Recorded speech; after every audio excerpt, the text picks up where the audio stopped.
번째 녹화를 시작하겠습니다. 네, 그래서 결국에는 인건비를 줄이는 방향으로 가고 있는 겁니다. 사람의 인건비가 워낙 비싸기 때문에. 그러면 이 제품의 가격에서 보면 인건비는 언제 굉장히 혁신적으로 줄었나라고 봤을 때 90년대에 고르바초프가 소비에트 유니언을 해체시키고 중국이 계약 개방하고 WTO에 가입하고 계속 그 공장들을 유치하고 이렇게 하면서 값싼 인건비를 전 세계에 풀어버린 겁니다. 니네들이 물건 만들 때 우리가 싸게 만들어 줄게 라고 전 세계에다가 풀어버린 겁니다. 그렇게 하니까 제품의 원가가 이렇게 하락이 되게 되는 거죠. 그러면 시설비나 임대료 같은 거, 뭐 이런 것들은 뭐 어차피 고정 비용이잖아요. 고정 비용이고 환율 및 관세 비용. 관세 비용은 WTO에서 관세 협의를 합니다. 그래서 가입국 160개국이 엄청나게 활발하게 FTA를 체결하게 됩니다. 우리나라도 뭐 FTA 하면 안 된다고 막 반대하고 외국 농산물 막 들여오면 뭐 망한다 막 이런 얘기를 막 많이 했었죠. 시위도 많이 하고 이렇게 결국엔 시위를 많이 하고 했는데 전체적으로 전 세계가 같이 이 모든 가격이 낮아지는 겁니다. 자동차를 잘 만드는 한국에서 자동차를 뭐 우크라이나가 갑자기 생각나고 우크라이나에 갖다 팔고 그러면 우크라이나가 잘 만드는 밀가루를 한국에 갖다 팔면 우리나라에서 만든 밀가루 대비해서 우크라이나에서 만든 밀가루가 품질도 좋고 가격도 쌉니다. 이게 밸류 체인이라고 하고 분업을 통한 밸류 체인이라고 하거든요. 근데 만약에 이게 다 밸류 체인이 끊어지게 되면 한국에서 잘 못 만드는 밀가루도 만들어야 되는 거고 우크라이나에서도 자기들이 잘 못 만드는 자동차를 만들어야 되는 거예요. 그럼 처음부터 공장 부지부터 다시 사서 다시 기계를 들여와서 사람을 가르쳐서 더 품질이 안 좋은 자동차를 우크라이나가 자체 생산을 해야 되는 거고 한국은 다시 트랙터를 사와가지고 그걸로 농부들이 잘 이렇게 그 땅도 잘 모르는데 생산성이 낮은 밀을 수확해서 밀가루 만들어야 되는 거잖아요.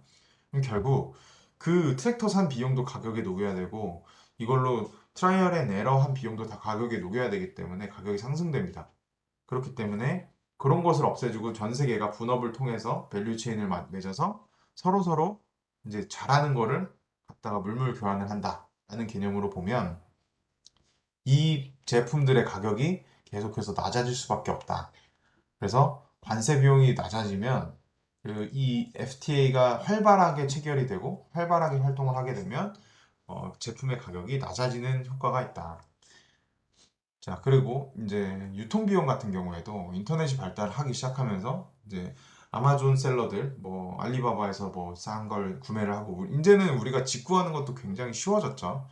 그래서 셀러들 이제 이게 지금 90년대에 인건비가 떨어졌고 95년 이후에 이제 FTA가 지속적으로 체결되면서 모든 그 서로가 잘하는 밸류 체인을 만들어서 가격이 한 번 더 떨어졌고 인터넷이 발달되기 시작하면서 유통망이 전 세계가 하나로 묶이기 시작합니다. 구조가 혁신이 일어나면서 또 최저가 경쟁을 하면서 계속 가격이 낮아집니다.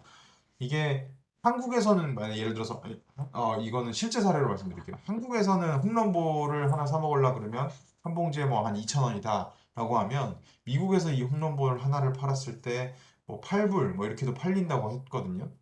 그러면 한국에서 이제 홈런볼을 떼다가 미국에다 파는 셀러들이 돈을 많이 벌었습니다. 근데 그 사람들이 그거가 소문이 나서 너도 나도 이제 홈런볼을 갖다 팔기 시작하면 원래는 8불에 사 먹던 걸 나는 7.5불에 팔게. 그럼 나는 7불에 팔게. 왜냐면 그렇게 팔아도 남거든요. 원래 우리나라에서 2,000원밖에 안 하니까.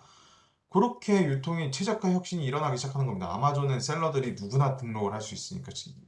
그렇기 때문에 점점 그 가격은 마진이 점점 줄어드는 겁니다.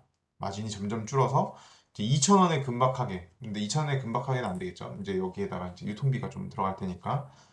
이제 이렇게 모든 가격이 지가 원래 갖고 있었던 최저가 기준으로 계속 달라붙어서 유통 마진을 없애는 효과를 내는 게 아마존 이펙트라고 하는 경제 용어입니다. 그래서 유통의 혁신이 일어나면서 전 세계에 아마존이 알리바바가 이제 디플레이션을 수출하기 시작한 겁니다. 이렇게까지 지금 되게 디플레이션 구조가 환경이 만들어진 상황에서 미국에서 사고를 하나 치죠. 2007년에 논문이 하나 나옵니다. 이게 원래 셰일층이라고 하는데 미국에 이제 많이 있는 건데 원래 기존에 있는 천연가스나 천연가스를 이렇게 파내는 건 이렇게 가스관을 뚫어서 수직으로 여기서 가스층에다가 우리가 파이프를 얹어서 거기서 올라오는 가스를 취득한다 라는 게 기존의 방식이었습니다. 채굴 과정이었습니다. 그런데 미국에서 논문이 하나 나옵니다. 야, 우리 진짜 많은 게 여기 밑에 셰일층인데 이거 우리가 못 쓰는 거라고 생각을 했어. 왜냐면 이 너무 깊이 있고 여기에 이렇게 넓게 이렇게 그냥 층으로 이렇게 있어서 요 층에 있는 거 막 불순물도 많이 섞여 있고 그래서 못 쓴다고 생각했다? 그런데 이렇게 수압으로 부셔가지고 긁어 모으면 할 수 있어 라는 거를 미국에서 논문이 나오고 도입을 해서 2010년도부터는 미국이 제1의 산유국이 되기 시작했습니다. 원유를 순수입국에서 최대의 수출국으로 변신을 하게 된 겁니다. 이걸 갖추기 시작하면서 세계의 정세의 판도가 바뀌기 시작했습니다. 미국이 더 이상 남의 눈치를 볼 이유가 없어진 거예요. 사우디와의 관계도 틀어지게 되고 왜냐하면 사우디를 위시로 한 그런 중동 국가들은 원유의 가격이 올라야지만 이 탄소의 가격이 올라야지만 사실 얘네들이 돈을 많이 버는 구조잖아요. 근데 이제 시엘가스는 갤런당 뭐 얘네들이 시추를 해서 팔아 이거를 만들어서 팔 때 60불 이상 넘어가면 60불 이상 넘어가지 않게끔 컨트롤 60불 이상 넘어가면 채산성이 있다고 얘기를 했는데 근데 60불 이상 넘기고 싶어도 이제는 예를 들면 이런 거죠. 사우디 입장에서는 100불이 갔으면 좋겠습니다. 갤런당 100불이 가야지만 얘네들이 돈을 더 많이 버는 구조인데 60불만 돼도 셰일가스가 치고 들어오는 거예요. 우린 60불만 돼도 돼. 우린 60불만 넘으면 손익분기가 나. 라고 하면서 가격을 60불로 묶어버리는 거예요. 사우디는 자기네 원유를 이제 100불에 팔고 싶은데 이 에너지를 미국에서는 우리는 60불만 넘어도 되는데 이렇게 60불만 넘어가면 그냥 계속 시장에 막 물량을 풀어버리니까 이 가격이 계속 60불에 갖다 붙어버리는 겁니다. 그래서 60불보다 밑으로 떨어지면은 둘 다 피를 보겠지만 이 셰일 업체들이 돈을 벌 수 있는 채산성이 나오는 그 가격만 가면 그 이상으로 올리지를 못하니까 지금 사우디에서는 야 이거는 큰일 났다. 중동 국가들이 그래서 지금 다른 데 투자를 많이 하고 있는 겁니다. 뭐 네옴시티나 지금 뭐 빈살만 같은 경우에도 돈을 무지막지하게 쏟아부으면서 뭐 허브를 만들겠다고 하고 있고 뭐 그런 얘기들이 나오고 있는 이유가 이거 우리가 이제 탄소 팔아서 돈 벌어먹는 걸로는 우리 때 끝나겠다. 지금 2030에 뭐 탄소 배출권 제로로 간다 뭐 이런 뭐 아리백이 어쩌고 이런 얘기가 나오기 시작하면서 위기감을 엄청나게 느끼고 있는 겁니다. 안 그래도 지금 얘네들이 가격을 묶어놨는데 그래서 지금 바이든이 가도 안 도와주잖아요. 감사나 해달라고 가도 안 도와주는 겁니다. 야, 니들이 시엘가스 파가지고 우리 힘들게 만들 때는 언제고 왜 갑자기 우리한테 와서 이제 먹고 살만하니까 줄이라 그래? 라고 이제 얘기를 하게 되는 겁니다. 요렇게 지금 20년대까지 2010년대 후반까지 계속해서 원가가 낮아지는 이 제품의 이 판가 기준으로 봤을 때 판가가 낮아지는 역할을 하게 되는 사건들과 일련의 배경들이 계속해서 쌓여가면서 점점 가격이 내려가게 되는 그래서 가격이 내려가면서 돈을 그렇게 풀었는데도 물가가 2%대로 이렇게 안정이 되는. 그래서 지금은 저희가 연준을 생각하면 얘는 진짜 미쳤다. 인플레이션 파이터라고 생각을 하잖아요. 근데 지난 40년간 연준이 한 일은 디플레이션과 싸운 거였습니다. 그래서 돈을 적절하게 계속해서 풀어주면서 이런 디플레이션 환경에서 디플레이션이 일어나지 않도록 돈을 계속해서 투여를 해준 겁니다. 왜 디플레이션을 막을까요?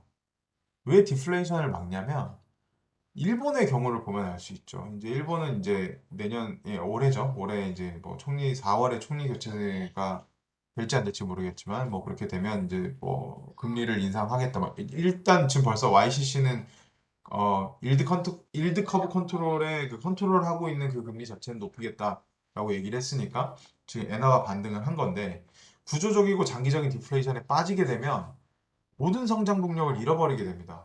구조적으로 상품 가격이 하락이 되기 때문에 어떤 부양책을 써도 이 사람들이 물건을 소비를 하지 않는 거예요. 왜냐면, 자, 이 마우스를 내가 하나를 사야 돼요. 근데 이게 오늘보다 내일 값이 떨어지는 게 확실해. 그리고 집을 사야 돼요. 집을 사야 되는데 오늘보다 내일 값이 떨어지는 게 확실해요. 그러면 누가 사겠습니까? 다 빌려 쓰지. 누가 이걸 내 돈 주고 사겠어요? 이거 절대 그러면은 지금 우리는 에이 그래도 사지 내 집 하나 이렇게 생각하겠지만 디플레이션 장기화되면 그런 생각조차 할 수 없는 겁니다. 지금 일본에서 30년간 살아왔던 사람과 대화를 해보면 뇌의 구조가 다를 수밖에 없어요. 디플레이션 30년 일어난 나라에 있었으면 아니 물건을 왜 갖고 싶어? 이렇게 생각을 하는 겁니다. 물건을 가지면 값이 떨어져. 감가를 먹어. 그리고 신제품이 다음 달에 더 싸게 출시돼. 이게 당연한 거예요. 우리는 신제품이 출시될 때 값을 붙여 나오는 게 되게 당연하잖아요. 뭐라도 조건이라도 하나 더 붙여서 좀 더 점점 더 비싸고 더 좋은 제품이 나오고 하는 게 당연하고 사서 사용하기 시작한 순간 감가가 먹는 건데 이거 그냥 가만히 있으면 가격이 떨어져라고 생각하게 되는 게 디플레이션입니다. 그러면 경기 침체의 사이클이 무지막지한 경기 침체의 사이클이 오게 됩니다. 이게 지금 일본의 급여를 나타낸 게 왼쪽에 있는 그래프인데 급여도 디플레이션 상황에서 계속해서 급여도 깎이게 되는 겁니다. 왜냐하면 기업들도 야, 우리가 지금 사람들이 소비를 해야 뭐 우리가 뭘 팔지. 근데 사람들이 소비를 안 해. 그래서 우리는 사람을 뽑을 여력도 없어. 근데 니들이 일하고 싶으면 좀 더 싸게 하든가라고 하면서 자꾸 낮아지는 거거든요. 근데 여기서 보면 2010년 이후에는 임금이 올랐죠. 2010년 이후에 뭐가 있었죠? 아베노믹스가 있습니다. 세계의 화살. 재정정책, 양적 완화, 성장 전략 뭐 이렇게 해가지고 돈을 무지막지하게 풀면서 인플레이션을 유도를 했죠. 사실 아베랑 똑같이 연준도 똑같이 한 겁니다. 그런데 이제 디플레이션에서 그러니까 플라자 합의를 하고 난 이후에 플라자 합의 이후에 우리가 어떻게 됐는지는 예전에 1주차 때 공부를 했었죠. 그 기술 경쟁 우위를 잃어버리고 그때 부동산 투자에만 몰두를 했던 일본이 잃어버린 20년을 겪으면서 성장성이 둔화되고 경기 침체가 오고 구조적으로 디플레이션을 맞았습니다. 근데 이제 아베노믹스 때 못했던 걸 요즘 TSMC랑 손을 잡고서는 반도체 벌기를 막 하고 있더라고요. 그래서 지금 제가 저번 주에 봤던 기사에서는 TSMC에서 5년 만에 만들겠다고 했던 공장을 네가 공기를 압축시키면 그러니까 공사 기한을 땡기면 땡길수록 세제 혜택을 많이 주겠다고 하니까 지금 2년 만에 완공에 앞두고 있다. 뭐 이런 얘기들이 나오기 시작하고 지금 일본이 변하고 있습니다. 일본이 변하고 있는데 이때까지는 디플레이션 상황에서는 변함이 없었다. 그러면 이 디플레이션에 영향이 되는 건 오른쪽에 이렇게, 이렇게 원형으로 이렇게 나와 있습니다. 이게 뭐냐면 경기 침체가 가속화되면 자산 가격이 하락을 합니다. 이걸 누가 살 생각을 안 하는 거예요. 이게 자산 가격 그러면 한 번 떨어지는 걸 확인하면 누가 지금 집값이 떨어지는 거를 뭐 예를 들어서 지금이야 잠깐 보고 이렇게 있으니까 다시 반등하겠지라고 생각을 하겠지만 구조적으로 집값이 10년간 떨어진다 그러면 아무도 집 안 사거든요. 그러면 이걸 팔아야 되는 사람은 집값을 더 밑으로 던질 수밖에 없어요. 그럼 계속해서 자산 가격이 떨어지는 겁니다. 이게 디플레이션이거든요. 자산 가격이 계속 떨어지면 이제 이거 하락하는 것 때문에 내가 소비가 위축이 됩니다. 왜냐면 내가 어제보다 오늘 더 가난해졌기 때문에 내가 자산을 들고 있는데 자산의 가격이 어제보다 오늘 더 떨어지는 겁니다. 그러면 내가 어떻게 거기서 돈을 더 쓰고 살겠어요? 소비를 100만 원 하던 걸 50만 원 하고 뭐 300만 원 하던 걸 200만 원 하고 이렇게 줄이게 되는 거죠. 그러면 그렇게 사람들의 주머니가 더 얇아지고 있는 가운데 이 물건을 100만 원에 팔아야 되는 사람들은 상대방도 100만 원에 팔아야 되는 상황이기 때문에 90만 원에 내놓기 시작하는 겁니다. 물건값도 떨어지는 거예요. 수요가 없으니까. 물건값이 떨어지면 이걸 만드는 회사에서 사람을 뽑을 수 있을까요? 사람 못 뽑는 거예요. 사람 못 뽑으니까 이거 90년대 일본처럼 계속해서 임금이 떨어지는 겁니다. 그럼 사람들이 돈을 못 벌기 시작하게 되면 또 다시 경기 침체가 가속화되기 시작하고 그럼 또 다시 자산 가격이 하락하기 시작하고 이렇게 디플레이션은 이렇게 순환적으로 이 모든 경기를 망가뜨리게 되는 무서운 놈입니다. 그렇기 때문에 정부는 사실 인플레이션보다 디플레이션을 훨씬 무서워하거든요. 인플레이션도 하이퍼 인플레이션이 오면 안 되기 때문에 통제를 못하기 때문에 과도한 인플레이션도 무서워하고 과도한 고착화된 디플레이션도 무서워하는 겁니다. 전 세계에 있는 모든 자본주의 국가의 정부들은 모더레이트한 인플레이션을 가장 좋아합니다. 그래서 여태까지는 아까 첫 번째 장에서도 봤듯이 디플레이션 환경에 놓여 있었기 때문에 돈을 막 그냥 갖다 풀어도 계속 가격이 막 천정부지를 솟지 않는 거예요. 재정 정책으로 SOC 투자, 뭐 역 짓고, 뭐 철도 깔고, 뭐댐 짓고 이런 걸 해도 상관없어요. 그렇게 해서 인부들 돈을 많이 주고 국채도 발행하고 확장해서 재정을 계속 늘리고 막 돈도 꽂아주고 복지 정책 막 펼치고 그리고 적자 국채 발행해가지고 이렇게 막 뭐 일드 커브 컨트롤 하면서 이거 디플레이션이 우리가 뭐 장기적으로 뭐 이게 뭐 2% 이상 성장률이 안 나오면 우린 돈 그냥 풀게요 이런 얘기를 해도 먹히는 겁니다. 이게 막 하이퍼 인플레이션으로 가지 않는 거예요.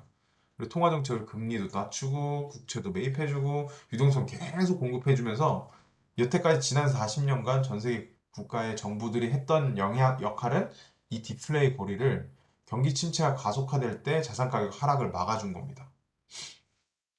자산을 갖고 있는 사람들을 도와준 거예요.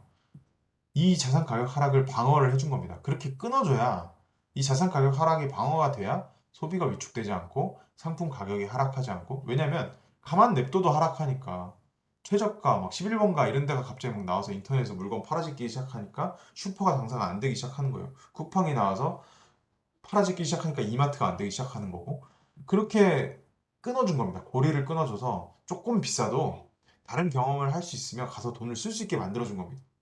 이게 전 세계에 있는 모든 국가들이 다 똑같은 이런 정책을 펴요. 일본은 이 디플레이션을 극복하기 위해서 아베노믹스라는 카드를 썼고, 한국 같은 경우에는 카드 사태 혹시 기억하시는 분들이 많지 않으실 텐데, 카드 사태가 IMF 이후에 일어났습니다. IMF 이후에 왜 카드 사태가 일어났냐면, IMF로 한 방 먹었잖아요. 우리나라, 동아시아 국가들 중에 우리나라랑 태국이 가장 크게 먹었습니다. 그래서 외환 위기를 겪고 IMF한테 돈을 빌려서 이제 이거를 이겨내고 소비를 진작을 시켜야 되는 상황인데 이미 3년 전에 90년대 후반에 한국 사람들의 뇌에는 야, 은행이 망할 수도 있어. 근데 내가 안 망할 수 있어? 없어? 그런 거 없어. 이게 있는 거예요. 있을 때 한 푼이나 더 모아. 야, 진짜 죽을 뻔했다. 실제 많이 죽었습니다. 이거 저 어릴 때라서 기억이 나거든요.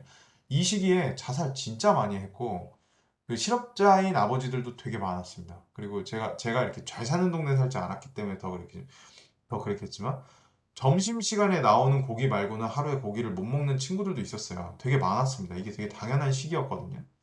이 시기에 어떻게, 어떻게 돈을 쓰겠어요, 사람들이. 돈을 쓰지 않습니다. 지갑을 다 닫아버려요. 그러면 이게 우리가 뭐, 아무리 뭐, IMF를 이겨내기 위해서 뭐 금모으기 운동을 하고 뭘 하고 뭐 재정을 잘 만들고 해도 소비가 위축되면 한국 내수 시장이 그냥 망가지는 겁니다. 그러면 GDP 성장률은 나올 수가 없어요.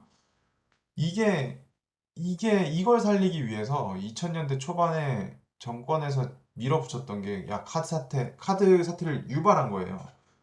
대학생들한테 돈 제일 잘 쓰는, 원래 모든 장사를 할 때 주된 소비 타겟이 20, 30대거든요. 20, 30대가 돈을 제일 잘 씁니다.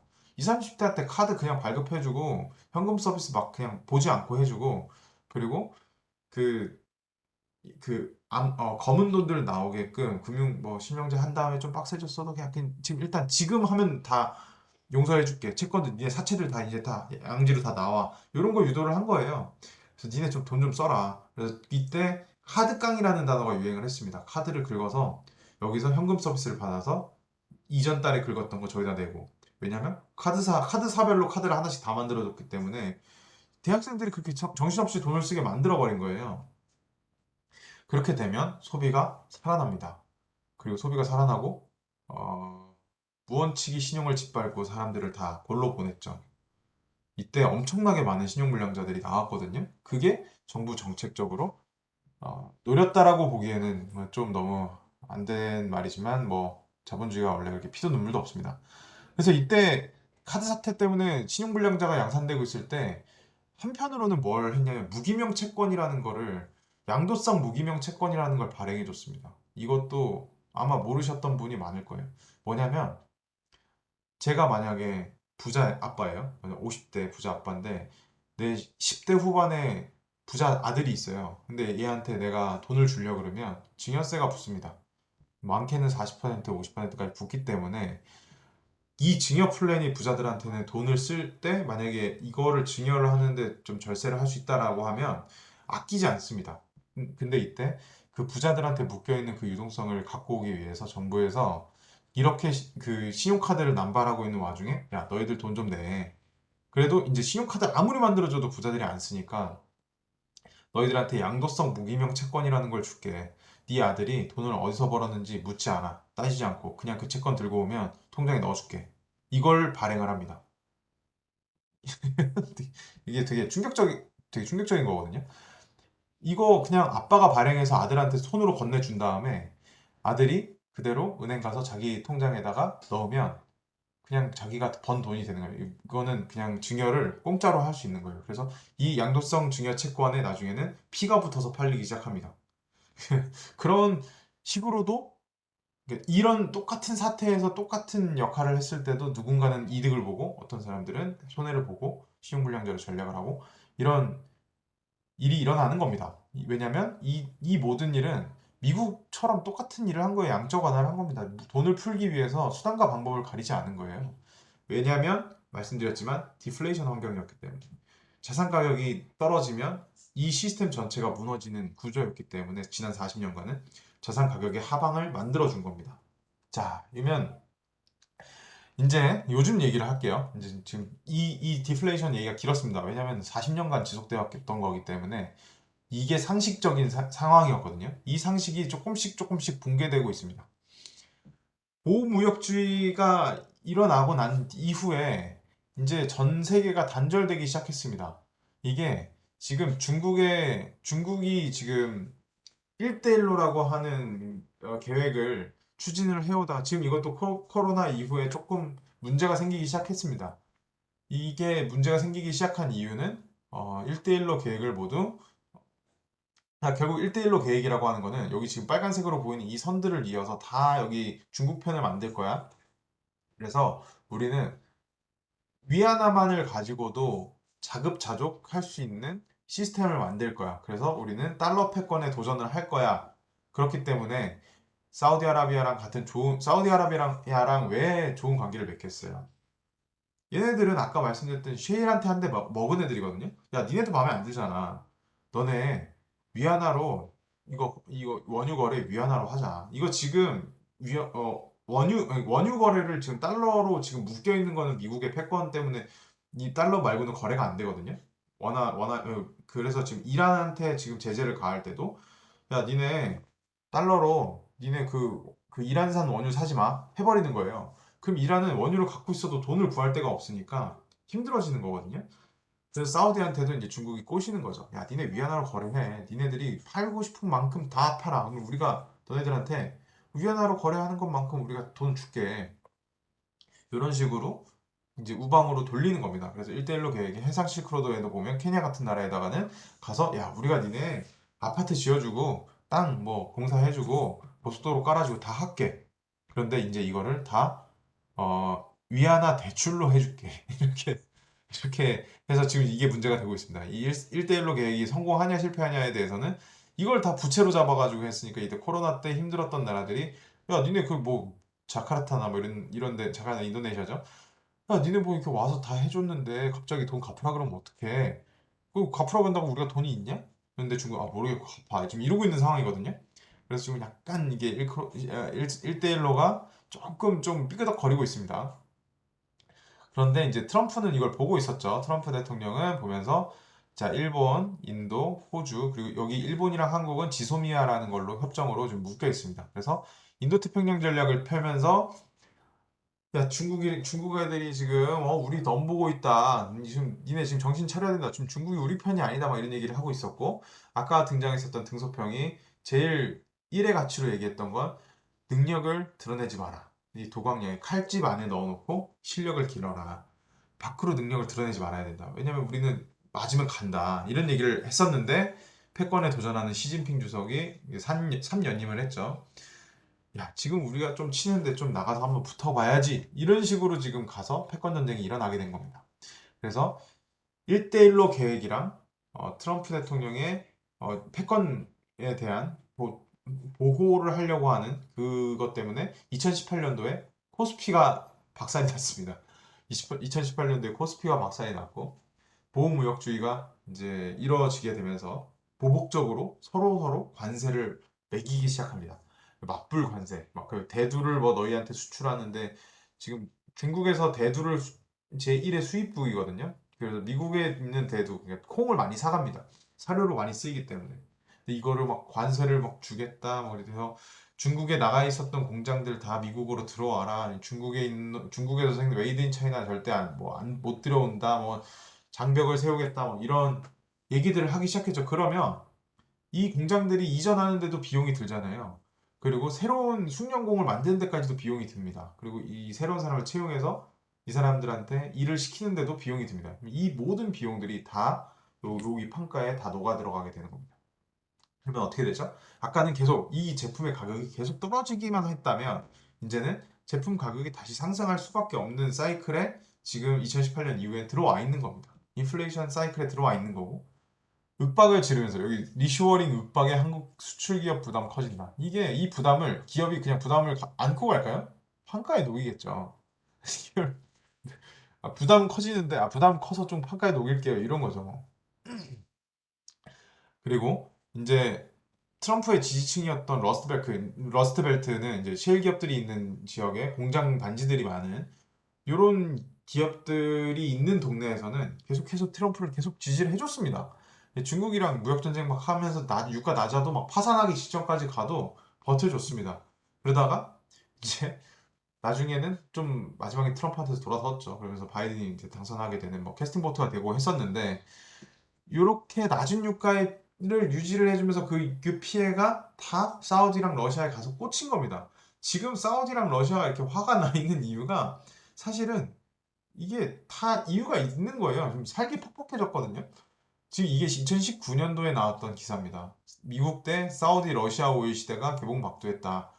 뭐 계속되는 노 브렉시트 우려, 뭐 불붙은 부유세 관련 이런 게 있는데 지금 이 러시아랑 사우디랑의 원래 우리는 그냥 사우디랑 뭐야 사우디랑 미국이랑은 친하지 않았나? 이런 생각이 있었는데 이거는 이제 90년대 이후에 요 정도였던 거고 이제 미국이 셰일가스를 개발하고 셰일오일을 개발하고 난 이후에는 사실 사우디랑 사이가 좋지 않았습니다. 사우디의 뭐 자식구찌를 그 언론인을 한 명을 뭐 죽인 걸 가지고 뭐 또 비난하고 했다고 또 사이가 많이 틀어지고 그리고 계속 셰일 가지고 뭐 탄소에서 뭐 벗어난다고 하고 뭐 이렇게 뭐 에너지 독립 뭐 청정 뭐 이런 청정 에너지 이런 얘기를 계속 하니까 사우디는 불안할 수밖에 없고 그러면서 지금도 바이든이 이제 인플레이션 막자고 가서 직접 가서 얘기를 했는데 어 안 할 건데 이렇게 그냥 해버리는 이유도 사실 이게 다 기저에 깔려 있는 겁니다. 지금 이미 사우디는 중국과 러시아 쪽의 편의 사이드에 서 있을 수밖에 없는 입장인 겁니다. 이런 일이 벌어지기 시작하면서 이제 자국 우선주의가 이제 계속 일어나기 시작하는 거예요. 이게 실제로 전쟁이 일어나 버렸잖아요. 이게 그래도 무역 전쟁은 괜찮습니다. 무역 전쟁은 나중에 합의를 보고 관세를 낮춰주면 어느 정도 이렇게 좀 막아줄 수 있는 게 생기는데 분쟁에는 비용이 발생을 합니다. 가서 뭐 아파트를 부시건 공장을 부시건 탱크가 터지건 미사일이 가서 쏘아지건 어찌됐든 그 군비를 다시 가지고 그 시스템을 다시 구축을 하려고 그러면 돈이 들어가기 때문에 그 나라에서 파는 걸 더 비싸게 팔 수밖에 없어요. 그래서 이 세금이 많이 사용될 수밖에 없고 이렇게 보호무역주의가 자국우선주의로 변화하기 시작하면서 분쟁의 비용들이 모두 다 판가에 가서 갖다 꽂히게 됩니다. 그래서 지금 그 상황이 되게 좋지 않았죠. 언제였냐면 코비드를 극복하기 위해서 전 세계에 어마어마한 유동성이 풀려 있는 상황에서 자국우선주의와 전쟁이 일어나게 된 겁니다.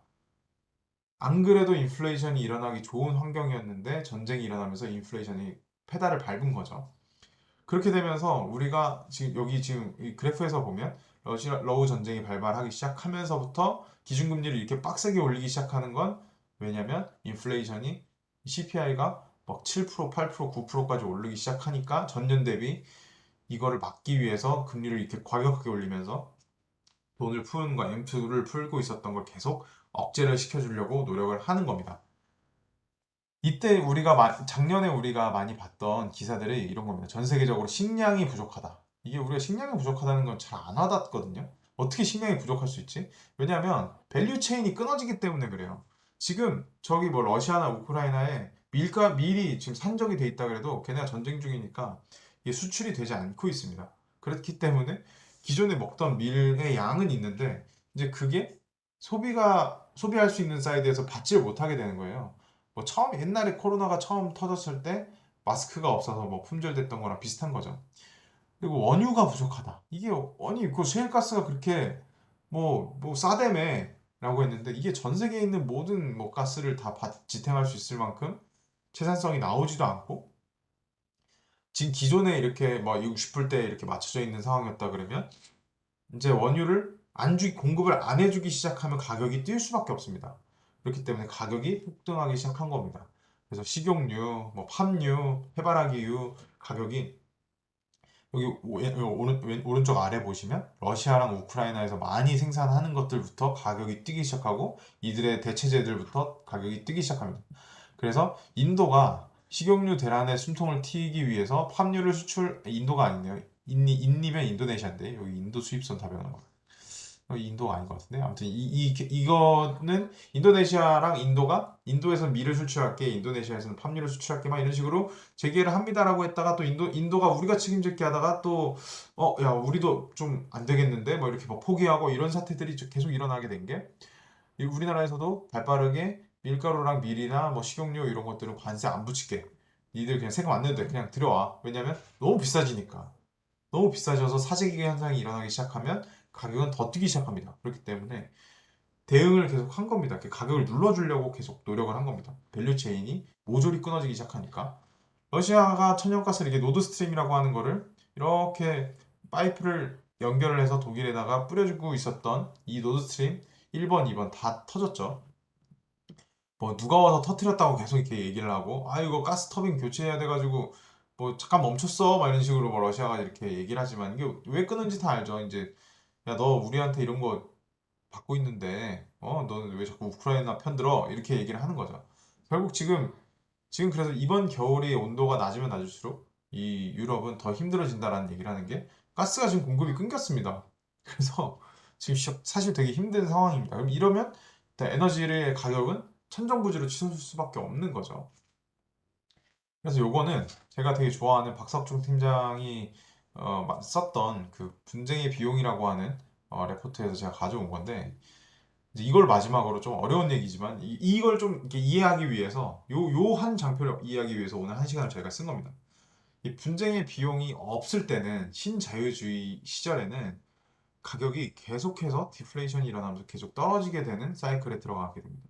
그래서 신흥국들이 성장성이 되게 나오기 시작하고 원자재만 갖고 있었던 데보다 제조업이 돈을 더 많이 벌 수밖에 없습니다. 제조업 기술을 갖고 있고 저렴한 인건비를 갖고 있는 그 기업에 계속해서 투자가 들어와서 그 나라에 이제 그 기업들이 돈을 많이 벌 수밖에 없는 구조가 되는 겁니다. 그러면 이 물가는 계속해서 저물가로 내려가게 되는 거죠. 그런 기업들이 점점 더 생산도 더 잘하게 되고, 그러면 가격도 계속 코스트도 떨어뜨려서 판가도 낮추게 되고, 금리도 계속해서 떨어지게 되고, 이런 신자유주의에서 디플레이션이 일어날 수밖에 없는 이런 상황이었는데, 실제로 자국우선주의가 이게 전쟁이 일어나고 뭐 자국이 일단 우리가 먹고 죽을래도 뭐 없는데 뭘 자꾸 달래 막 이렇게 하면서 원유 안 주기 시작하고 이런 시기가 오게 되면 선진국만 살아남는 시기가 오게 되는 겁니다. 이게 에너지적으로 아니면은 식자재적으로 아니면은 다른 나라와 연관 밸류 체인이 끊어지면 생존의 위협을 받게 되는 나라들은 사실 이렇게 자국 우선주의가 오게 되면 점점 더 이렇게 못 살아질 수밖에 없습니다. 그리고 물가는 계속 뛰게 되고 왜냐면은 주는 이 원유도 구할래야 구할 수가 없으니까 가격이 뛰는 겁니다. 그래서 뭐 밀가루를 많이 아까 말씀드렸던 거랑 똑같은 거거든요. 러시아에서 밀가루를 많이 생산하고 핸드폰이랑 자동차를 잘 만드는 한국에서 서로 무역을 하면서 판가를 다 낮출 수 있는 건데 이제 경쟁력 없는 제품들을 자기들끼리 비싼 가격에 만들어서 소비를 해야 되는 상황이 온다. 그러면 투자비도 들어가고 가격은 더 그 투자비가 녹아서 더 높아지고 이러면 큰 인플레이션의 압력이 발생할 수밖에 없다. 이게 지금 22년도에 일어난 일입니다. 그래서 22년도에는 그렇게 우리가 인플레이션이라는 단어가 뉴스를 틀면 나왔죠. 뉴스를 틀면 나왔던 인플레이션이라고 하는 게 지금 우리를 찾아온 거고 산업 구도가 많이 바뀌고 있다. 투자의 지형도 많이 바뀌고 있다. 그래서 이런 인플레이션 시대에는 사실 금융자산이라고 하는 거는 이제 미래에 있는 이게 주식이잖아요. 금융자산은 미래에 있는 수익을 담보 잡아서 이거를 현재로 끌어내려서 지금의 가격이 형성된 거거든요. 그러니까 꿈을 실은 주식들 뭐 이런 것들 있잖아요. 10년 뒤에 1조를 벌 놈이야. 그렇기 때문에 지금 얘의 밸류에이션은 10년 뒤에 1조를 낮은 금리일 때 지금 현재로 땡겨오면 뭐 예를 들면 뭐 9,500억이다 이렇게 볼 수 있는데 10년 뒤에 1조를 지금 인플레이션이 높은 상황에서는 10년 뒤에는 1조라고 하는 돈을 지금으로 땡겨오면 8,500억이다. 왜냐면 할인을 많이 해야 돼. 인플레이션이라는 거는 가격이 계속 올라가게 되는 거기 때문에 할인을 많이 해줘야 될 수밖에 없습니다. 그러면은 주식으로 봤을 때는 이 기업이 기대 수익이 지금, 그러니까 10년 뒤에 1조를 벌 거랑 지금 8,500을 갖고 있을 거랑 똑같은 거거든요. 그게 할인율이니까. 근데 이게 원래는 그 디플레이션 시대에 있었을 때는 낮은 금리에 있었을 때는 이걸 10년 뒤 걸 땡겨왔을 때 9,500억이라고 생각을 했는데 이거를 금리가 높아지고 인플레이션이 일어나는 상황에서 10년 뒤 걸 땡겨왔을 때 8,500억 정도 수준이다. 그럼 얘네는 가만히 앉아서 얘네의 비전은 변한 게 없는데 가만히 앉아서 지금 1,000억을 손해를 본 거거든요. 그렇기 때문에 금융자산들이 많이 쇼크를 먹습니다. 그게 22년도에 코스피가 썰린 이유입니다. 22년도에 많은 기업들이 많이 썰렸죠. 가격이 떨어질 수밖에 없습니다. 이 인플레이션이 일어나면 금융자산들은 사실 좋지 않아요. 왜냐하면 얘네들은 꿈을 먹고 그 가격을 형성한 거기 때문에 그 미래에 있는 수익을 땡겨오는데 할인율이 커지기 때문에 땡겨오는 그 비용이 굉장히 낮게 내 밸류로 낮게 측정이 될 수밖에 없습니다. 그렇다 그러면 실물 자산의 경우에는 가격이 높아지고 있잖아요. 계속해서 이 구매력이 받쳐주는지 안 받쳐주는지는 차치하고서라도 뭐 예를 들면 이런 펜을 만드는 게 원래는 100원이었는데 판가가 계속 높아지면서 이게 200원이 됐다라고 하면 실물 자산을 공장을 소유하고 기계를 소유하고 건물을 소유하고 있는 그런 사람들은 이 판가에 맞춰서 계속해서 그 가격을 높일 수가 있습니다. 그렇기 때문에 실물 자산을 소유하면 인플레이션 상황에서는 사실 어, 해지를 할 수 있는 좋은 자산이죠. 실물 자산은. 그렇기 때문에 어, 자국 우선주의가 이렇게 일어난다라고 하면 실물 자산, 뭐 금값이 뛸 겁니다라고 얘기하기는 이미 좀 많이 올랐죠. 지금 전고점까지 왔습니다.